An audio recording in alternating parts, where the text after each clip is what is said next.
Yeah, I really feel that I should also apologise for the skinny jeans. You shouldn't have to witness that, not on God's day.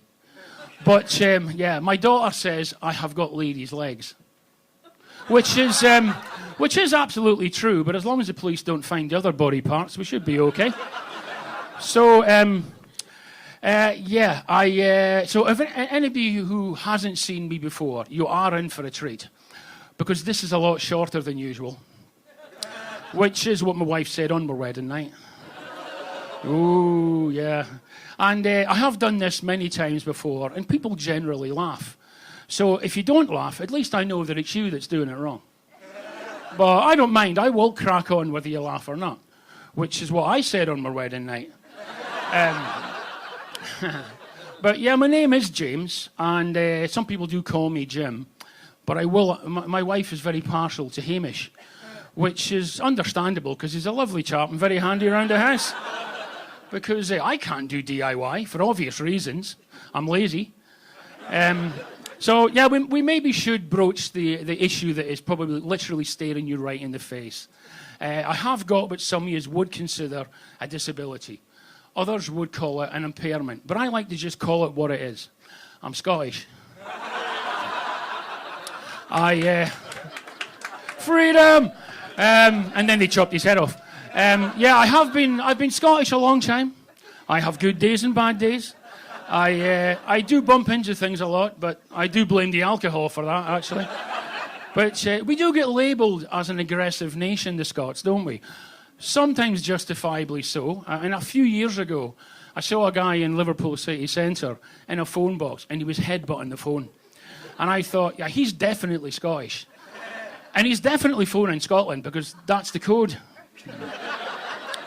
But I am also, what I am obviously alluding to is the fact that I am blind. Shocker. What gave it away?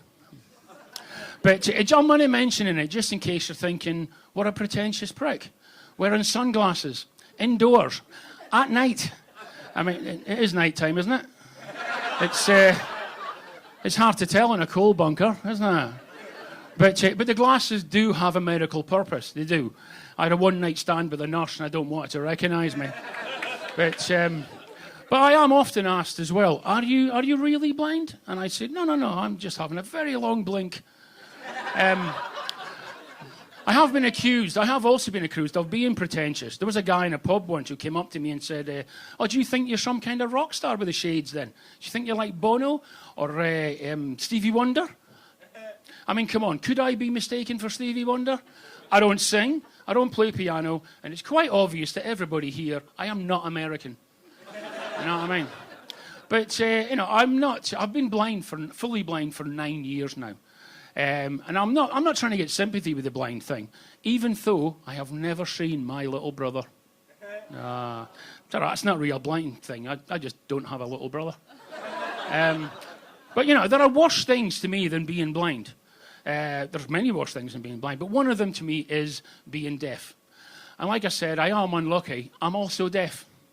So, but to be fair, I've only been deaf 2 years. I'm just trying that one out to see if I like it. But, apart from working, I also volunteer. I volunteer for the Royal National Institute of the Blind, the RNIB. Now, I said this at a gig recently, and somebody shouted, oh, the lifeboats. I was like, no, mate, that's the RNLI. But, I mean, could you imagine if I worked for the RNLI and you fell overboard in a storm in the North Sea, and there you are, flaying about in 30-foot waves with your high-visibility life jacket on, blowing your whistle, flashing your light, and screaming at the top of your lungs for help. Trust me, I'm the last person you want looking for you, a deaf, blind guy. But to be fair, I do have a heightened sense of smell. So I could literally tell you were shitting yourself waiting to be rescued.